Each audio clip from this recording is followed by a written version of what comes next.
Shalom. I want to give all praises, all honor, glory to Yahweh, Bahasham, Yahweh Shai, Bahasham, Rakakwadash. Double honors to the apostles and the elders of Great Millstone. And salutations unto the elect. And I'm going to play a clip that I saw on X. And it reminded me of how the mentality that we have to have in this truth. All right, because we are on a mission. Okay, so, if we're on a mission, anybody that is on a mission, if you want to be successful at your mission, you have to be single-eyed. All right, keeping your eye on the prize. And the same as with these soldiers in the military. It's no different. So, what happens if you ask for a vacation at Team 6? I go to my Master Chief and I'm like, hey, Master Chief, I need a break. My family's imploding. Medically, something's wrong. I can't drink a beer without my arms going numb. He's like, listen, I've got to move somebody to this other squadron. We don't have enough people, and I've got your name earmarked for that. I'm like, well, Master Chief, I've never asked for anything. I did 13 straight tours, raised my hand every time, volunteer. My family's melting. My neck is broken. Can you please find something? He came back a week later, was like, no, it's the only option you got. And this is the only option we have. All right, your family could be imploding. All right, your situation could be imploding. Your feet might be hurting.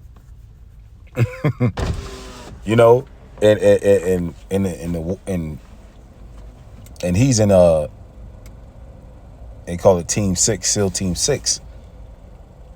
Okay, Paul, the Apostle Paul. The Apostle Paul was a soldier. Okay, he was beaten, shipwrecked. All right, endured afflictions. All right, a thorn in his flesh to buffet him. And what he said, what he was able to say, I finished my course. Okay, Apostle Paul completed his mission, even though he was hated. Okay, so and none of us have to go through what Apostle Paul went through. All right, we don't have to travel on a boat to go here and here and here and go see people to go preach the word. We preach it on the internet. Okay, things are a bit more advanced now, so we upload our videos to the internet and we go out to the highways and the byways. Okay, there's no eventually the prophets will be persecuted. Okay, but the toiling that certain men had to do in the ancient world, we don't have to do that anymore. So how much more now? Living in this is a soft world where everything is accessible to you. You don't have to go to a well. Some brothers, majority of you brothers don't have to go to a well to go get water. You don't have to toil to how people in the ancient world had to toil for certain things, man. All right, I'm gonna play that again. Medically, something's For a vacation at Team 6. I go to my Master Chief and I'm like, hey, Master Chief, I need a break. My family. And there are no breaks in this truth. Contrary to popular belief, these guys like to push out this ideology and these beliefs that once you reach a certain age in this truth, you can just stop doing the work. It doesn't work like that. This is a lifetime subscription here. All right, you're dedicating your life to the building up of the elect, to the preaching of the word. You have a duty. And in the ancient world, men took their professions, what they did for a living, they took it very seriously. Okay, in the ancient world, the watchman that would watch the tower, he was responsible for a whole city. He couldn't go to sleep. He couldn't get sleepy when he was watching The City. All right, these were some serious jobs, man. Because if they failed, it was life or death. And this is the same position that we're in. If we fail, if we don't do a good job, if this is not enough for the Lord when he comes back, we're going to die, man. This is life or death. The profession that we picked up is a very dangerous job. Being a prophet is a very dangerous job. Being a man of the Lord is a very dangerous job, especially in the most evil time ever. It's very dangerous, and it will get dangerous because these people are wicked.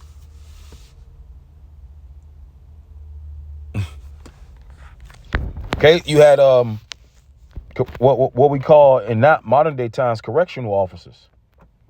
Well, back in the ancient world, if the prisoner escaped, then they get ready to kill themselves.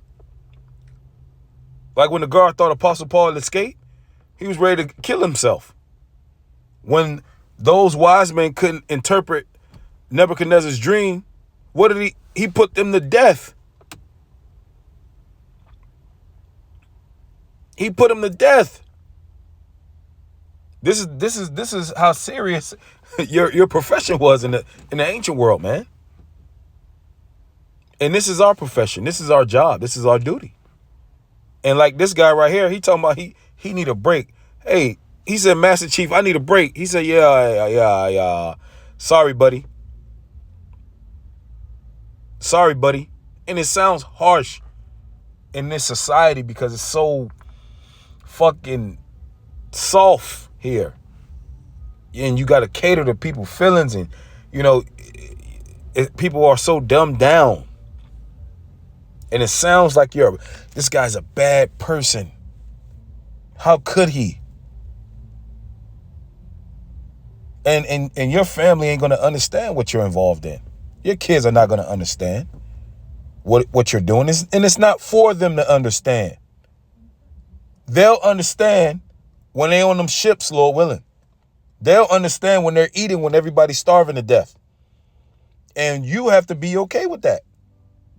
That you're going to look crazy no matter how much your wife loves you, no matter how much your baby girl loves you, your kids might love you. You're going to be a bug out until they're eating when everybody's dying. Okay? Take Noah for an example. Now, we don't have the details. Okay? And I'm going to get a scripture. Sorry for my ranting. Right? Think about the position that Noah was in. You don't think his wife thought he was, a little, hey, baby, everything's okay?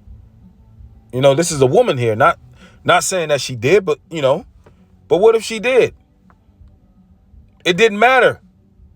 He built the ark, and guess what? If she had any doubt, and this is nothing but the fucking devil, bro.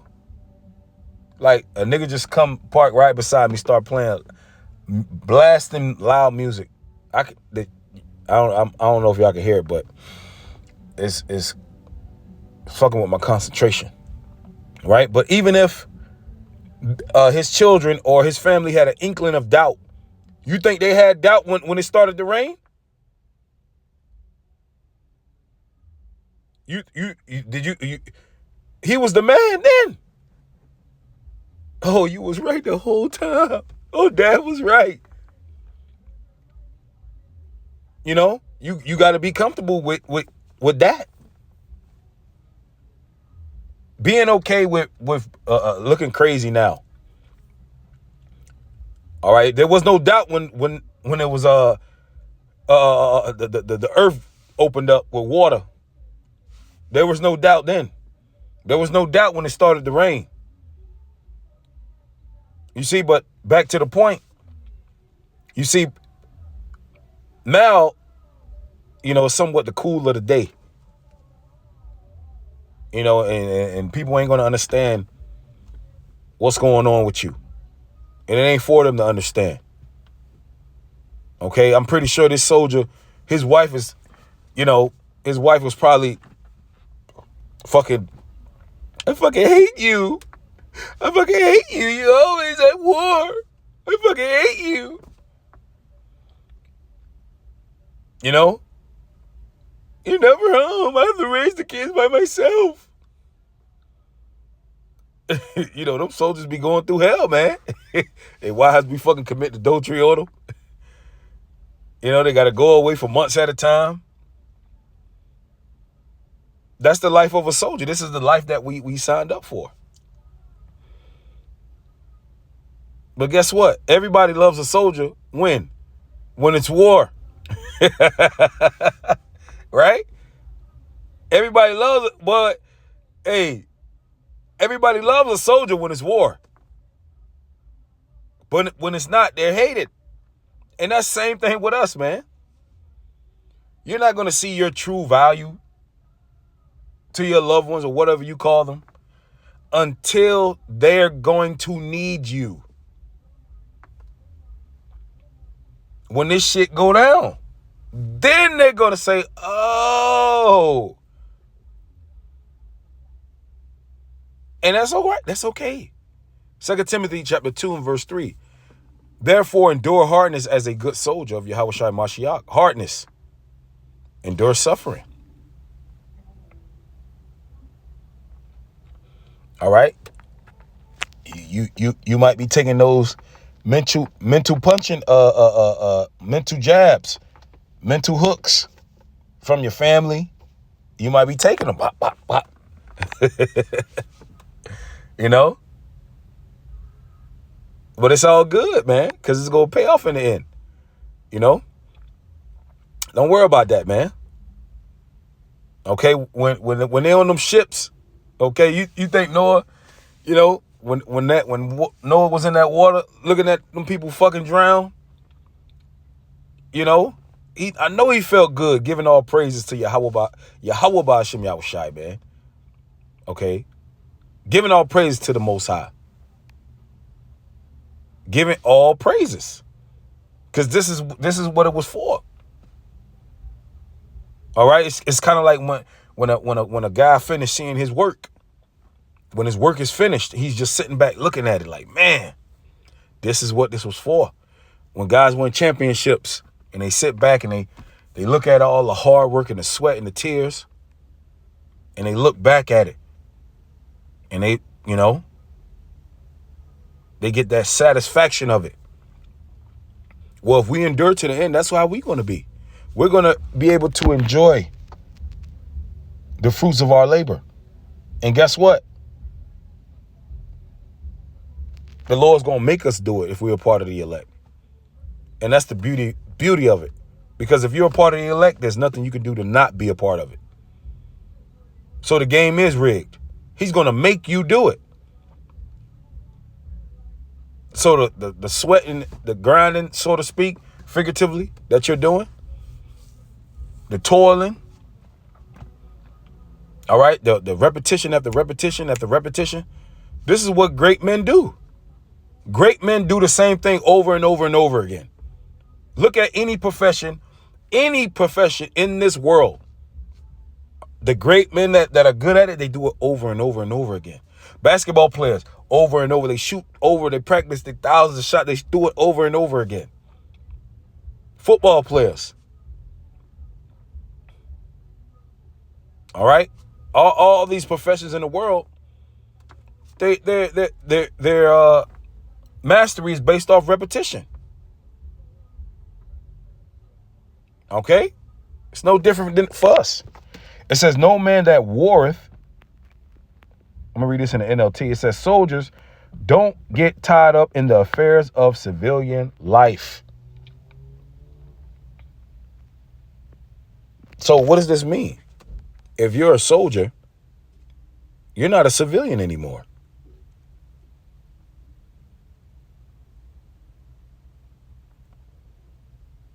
You're not a civilian anymore. You're a soldier. Once you come into this truth, you're not a civilian anymore. For then they cannot please the officer who enlisted them. Who enlisted us? Yahweh Shai. Because Yahweh Shai chosen us to be a soldier. Here we telling Yahweh Shai, man, I need a break, man. I need a break. Yahweh Shai ain't tell us that when he was on the cross. When they put them spikes in his head, he didn't say, oh, I need a break. I need a break when they was whipping him. There ain't nothing written where he said, I need a break.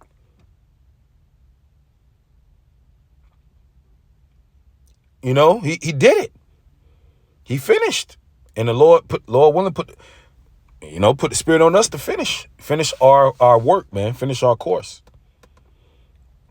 You know, we got the luxury. We pick up these iPhones. And of course, if we were men of the Lord now, prophets now, we were prophets in the ancient world. And some of you brothers were murdered in the ancient world. Yeah, I mean, now we're picking up iPhones and shit, looking at the screen, talking. But in the ancient world, we didn't do this, man. We had to go and curse niggas out and tell them they was wicked. And if they don't repent, the Lord gonna fucking haul their ass off in captivity or kill them.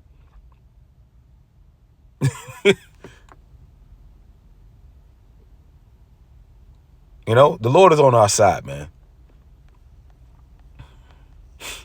So with that, Lord willing, was edifying. Shalom.